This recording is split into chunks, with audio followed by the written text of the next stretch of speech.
जय श्री राधे। ओम गंगणपतये नमः। तो चलिए हम कथा में प्रवेश करें। भगवान शिव ने मना किया सती जी को कि जब हमें कोई आमंत्रण निमंत्रण नहीं है तो हमें वहां नहीं जाना चाहिए। माता पिता के घर में कभी भी बेरोक टोक जा सकते हैं, किसी भी नातेदार रिश्तेदार के यहाँ हम जा सकते हैं, पर जहाँ विरोध हो वहां बिना बुलाए हमें नहीं जाना चाहिए।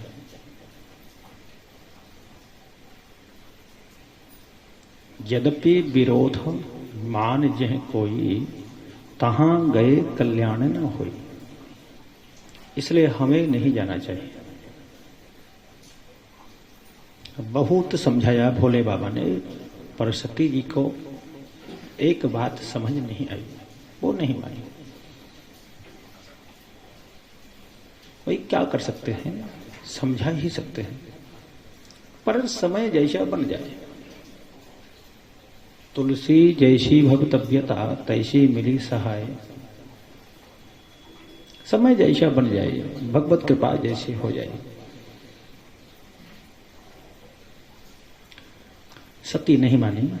भगवान शिव बोले नहीं मानते हो तो चले जाओ। देखो ये तीनों देवियां त्रिदेवों की बात को नहीं माने। वन गमन के समय पराम्बा जगत जननी मां सीता जी भगवान राम की बात को नहीं मानी। प्रभु ने कहा कि देवी आप यहीं रहो, 14 वर्ष की बात है, मैं पिता की आज्ञा को पूरा करके और यहां आ जाऊंगा। पर सीता जी नहीं मानी, भगवान की बात को साथ चली गई। ये बात करूं मैं मैया लक्ष्मी की, क्योंकि सीता जी लक्ष्मी की अवतार थी। ब्रह्मांड की बात आती है, ब्रह्मा जी ने यज्ञ का आयोजन किया और उस यज्ञ में मुहूर्त निकल रहा था। ब्रह्मांड को बुलाया तो वो श्रृंगार में लगी रही। सोने की ब्रह्मांडी बना करके ब्रह्मा जी ने यज्ञ का जो मुहूर्त था उसमें यज्ञ शुरू किया। तो ब्रह्माणी भी ब्रह्मा जी की बात को नहीं माने।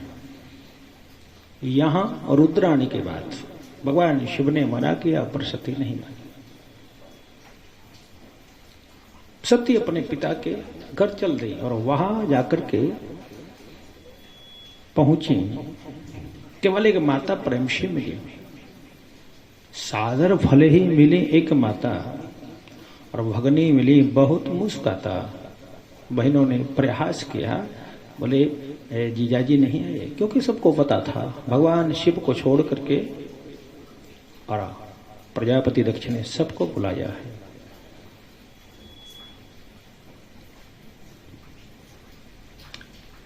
सती जी का जाना इसलिए हुआ था कि पुराना ये दुख है जो मैं झूठ बोली हूं, तो मैं पिता के घर जाकर भगवान शिव ने सुना दिया था कि हमारी अनबन हो गई है। तो समझा कि यहां ससुर दामाद का राजीनामा हो जाएगा तो पुरानी मेरी जो बात है उसको भगवान शिव भूल जाएंगे, अथवा तो मुझे क्षमा कर देंगे, माफ कर देंगे।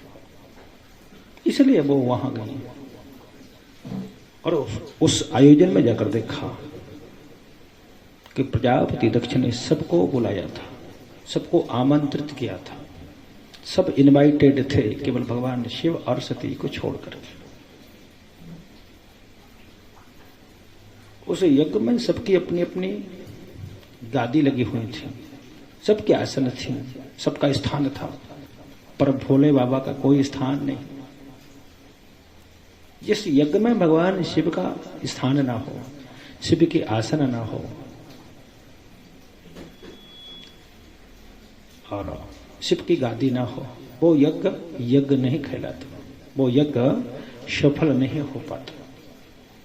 सती जी ने देखा, देख करके बहुत ही दुखित हुई। अपने पिता से कहा कि भगवान शिव को क्यों नहीं बुलाया।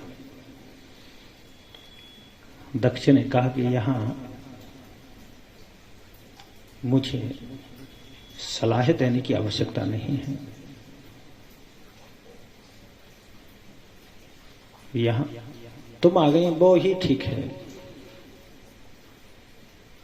दक्ष की इस बात से सती जी को संतुष्टि नहीं हुई, बहुत दुख हुआ।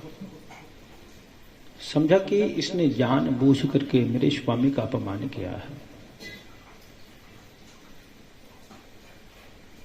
जो ऋतिविज लोग बैठे थे उनसे पूछा कि क्या भगवान शिव के बिना यज्ञ सफल हो सकता है। उन्होंने भी कुछ निंदा की। सती को बहुत दुख हुआ। सती जी ने सोचा कि जिस पिता ने मेरे पति का अपमान किया है उससे क्षम प्राप्त ये देह में रखना नहीं चाहिए। इतना दुख हुआ, इतना क्रोध हुआ कि मारे क्रोधाग्नि में बहुत शरीर जल करके अपने आप को भस्म कर दिया। भगवान शिव को पता चला। शिव जी ने एक जटा को उखाड़ करके वीरभद्र को प्रकट किया और वीरभद्र सेना को लेकर पहुंचे और यज्ञ को नष्ट भ्रष्ट कर दिया। यहां तक कि यजमान के शीश को काट करके यज्ञ कुंड में स्वाहा कर दिया। त्रैलोकी में हाहाकार मच गया।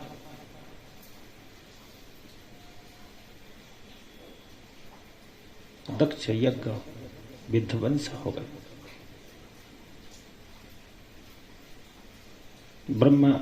ब्रह्मा जी भागे भागे आए।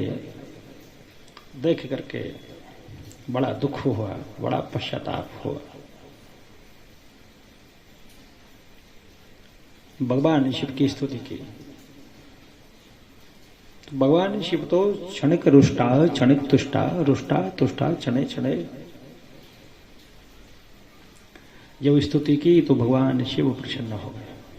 बरम्ब्रोही वरदान मांगिए, क्या मांगना चाहते हो।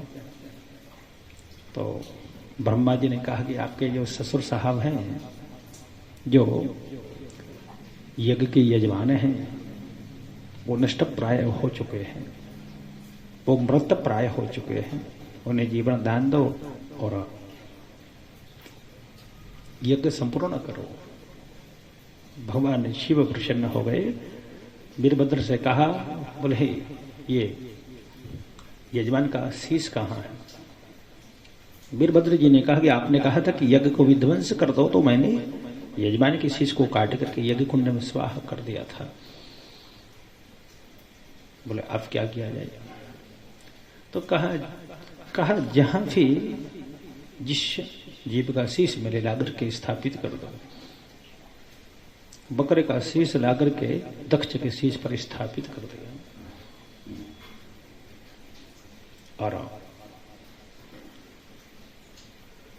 दक्ष ने जीवित होकर के भगवान शिव की स्तुति की। ऋतिविजों ने यज्ञ को पूर्ण कराया। भगवान शिव की जो सेना आई थी, भूत प्रेत की जो विकट भयावनी सेना थी, पुखक के दांतों को तोड़ दिया था, भृगु ऋषि की दाढ़ी को लौंच लिया था। उन्होंने भी भगवान शिव से प्रार्थना की कि हम स्वस्थता को प्राप्त हो। यज्ञ संपूर्ण हुआ।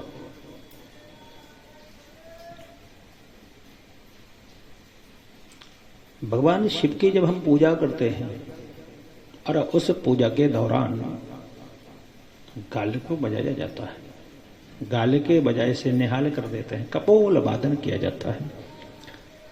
जब तक भगवान शिव की पूजा में हम कपोल वादन न करें, भगवान शिव की पूजा को संपन्न नहीं माना जाता। कपोल वादन किया जाता है, गाल बजाते हैं।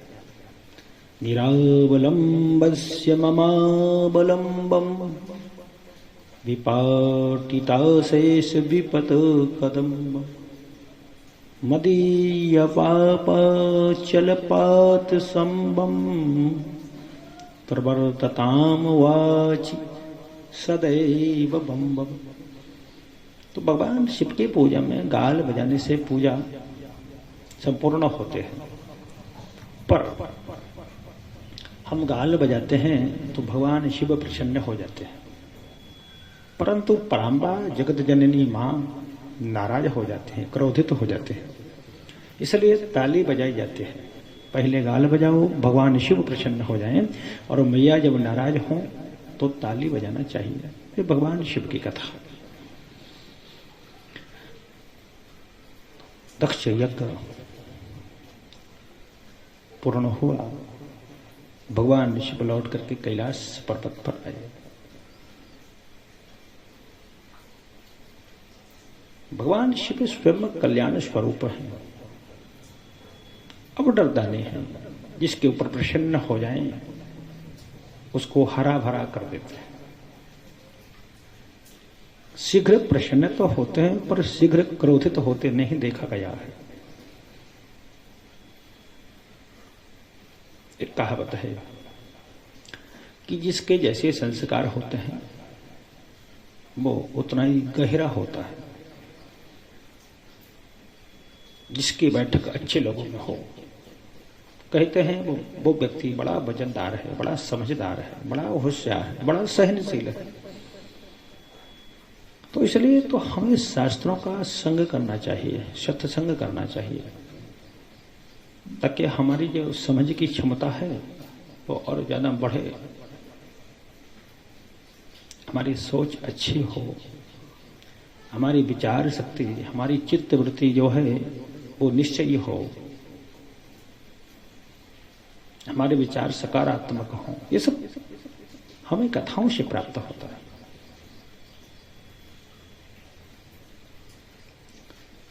हमारा जैसा संग होगा वैसे ही हमारी विचारधारा होगी, वैसे ही हमारी सोच होगी। इसलिए संग अच्छा होना चाहिए। श्रीमद् भागवत महापुराण में बताया है, ये जीत संगो, पहले संग को जीतो। हमारा संग अच्छा होना चाहिए। जित संगो जित श्वासो,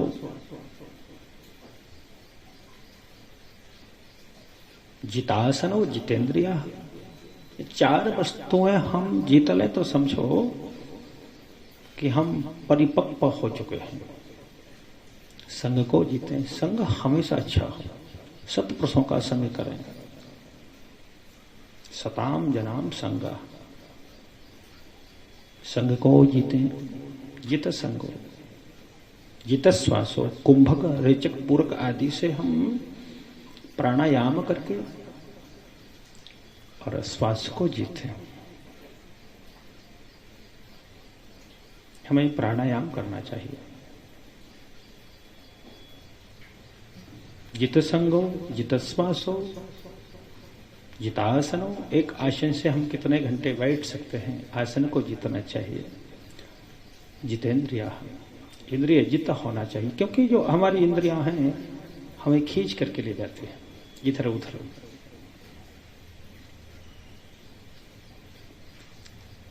तो धीरे धीरे करके हम एक एक बात को स्पष्ट करते चले।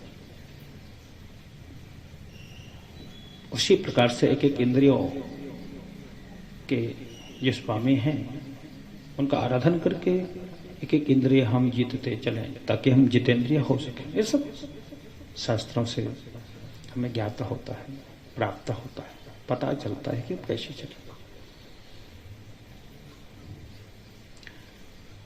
हमारी ये जो कथा है वो भगवान शिव की कथा है, मानस शिव कथा। जैसे मानस में भगवान शिव का आख्यान है, उसी प्रकार से हमारी कथा चल रही है। भगवान शिव कल्याण स्वरूप हैं और कथा का प्रारंभ कहां से हुआ? त्रिवेणी से। गंगा यमुना सरस्वती जहां है वहां से कथा का प्रारंभ हुआ है। उद्गम स्थल त्रिवेणी है।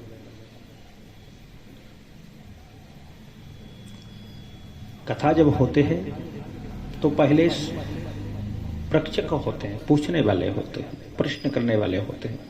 तो प्रश्न करता है भरद्वाजी और कथा सुनाने वाले याज्ञवल्क्य जी हैं।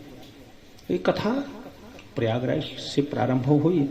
याज्ञवल्क्य जी ने सुनाया कि जैसे आपने प्रश्न किया है वैसे ही प्रश्न पराम्बा सती जी ने भगवान शिव से पूछा था।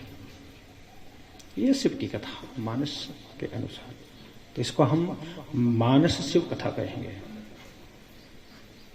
ये कथा का पंचम दिवस है, पितृपक्ष के उपलक्ष्य में भगवान शिव की कथा। आज कथा का पंचम दिवस है। भगवान शिव के कई ऐसे दृष्टांत हैं जो हमें आत्मबोध कराते हैं। एक समय की बात है, भगवान शिव पार्वती जी के सहित भ्रमण के लिए गए। भ्रमण के दौरान हर जगह जो तीर्थ स्थल थे वहां जाकर के भगवान शिव और पार्वती जी पहुंचे। भैया पार्वती जी तो पूजन करते हैं, दर्शन करते हैं, दीपक अगरबत्ती लगाती हैं, धूप बत्ती लगाती हैं, आरती करती हैं, पर भगवान शिव कुछ नहीं करते। पराम्बा ने पूछा कि आप तीर्थ स्थल में जाकर भगवान का पूजन क्यों नहीं करते? भगवान शिव ने कहा कि ठीक है देवी, समय आने पर बता दिया जाएगा। इस प्रकार से उन्होंने तीर्थ यात्रा किया। और तीर्थ यात्रा के उपरांत जब एक ग्राम में प्रवेश किया, भगवान शिव ने दिखाया पराम्बा पार्वती जी को कि पुरुष में भी भगवान का अंश होता है। भैया पार्वती जी को उस ग्राम में जहां मंदिर था वहां बैठा करके और बोले कि मैं अब इस गांव में जा रहा हूं, भोजन प्रसाद की कुछ व्यवस्था हो जाए। भगवान शिव ने ग्राम में प्रवेश किया और जिस घर से जो सज्जन स्नान करने के लिए गए थे और उसी का रूप बनाकर उसके घर में घुस गए। जैसी शकल उसकी थी वैसे ही भगवान शिव ने बना ली। और वो व्यक्ति स्नान करके आए, घर में घुसे तो देखा कि यहां तो पहले से एक व्यक्ति मौजूद है। अब भगवान शिव उसी का रूप लेकर के घर में घुसे थे तो शिव जी बोले कि ये मेरी पत्नी है, मेरा घर है। और वो सज्जन जो हकीकत में उसके पति थे वो बोले कि मेरा घर है, मेरी पत्नी। विवाद होने लगा, मोहल्ले के लोग इकट्ठा हो गए, धीरे धीरे करके पूरा गांव इकट्ठा हो गया और बड़ा बवाल मच गया। लोगों ने कहा कि यहाँ के जो पटेल साहब हैं वो इंसाफ करते थे, कुछ दिन पहले बंद कर दिया। पटेल साहब को बुलाकर लाए और आवेदन निवेदन किया कि आप ये इंसाफ कर दें। पटेल साहब ने कहा कि काफी दिन पहले मैंने इसको बंद कर दिया है। बोले नहीं, ये इंसाफ तो आपको करना ही पड़ेगा। पटेल साहब बोले कि मेरी आंखों ने जवाब दे दिया है, इसलिए मैंने ये न्याय करना बंद कर दिया है। पर शिव ने आवेदन निवेदन किया, प्रार्थना की तो पटेल साहब तैयार हो गए। पटेल साहब ने बहुत अच्छी युक्ति अपनाई, उस पत्नी को बीच में खड़ा किया और 20 फीट की दूरी पर भगवान शिव को, जो उस पति का रूप लिए थे, 20 फीट की दूरी पर उस वास्तविक पति को खड़ा किया। पटेल साहब बोले जिसकी पत्नी हो वो पत्नी के ऊपर कंधे पर हाथ रख दे। जब वो वास्तविक पति था उसने हाथ फैलाया तो कुछ दूर तक पहुंच पाया। भगवान शिव ने जब हाथ फैलाया तो पत्नी के उस तरफ पहुंच गया। पटेल साहब बोले भगवान शिव से, बोले कौन हो, कौन देवता इस मनुष्य रूप से आए हो, कृपया स्पष्ट कर दें। तब मां पार्वती जी भी ये तमाशा देखने के लिए वहां पहुंच चुकी थी। तो भगवान शिव ने मैया पार्वती जी को बताया कि ये वो पुरुष है जिसमें भगवान का अंश है। तो पुरुष पारस होता है, पर वो कर्तव्यनिष्ठ हो, अपने उद्देश्य को समझने वाला हो, अपने दायित्व को समझे, वह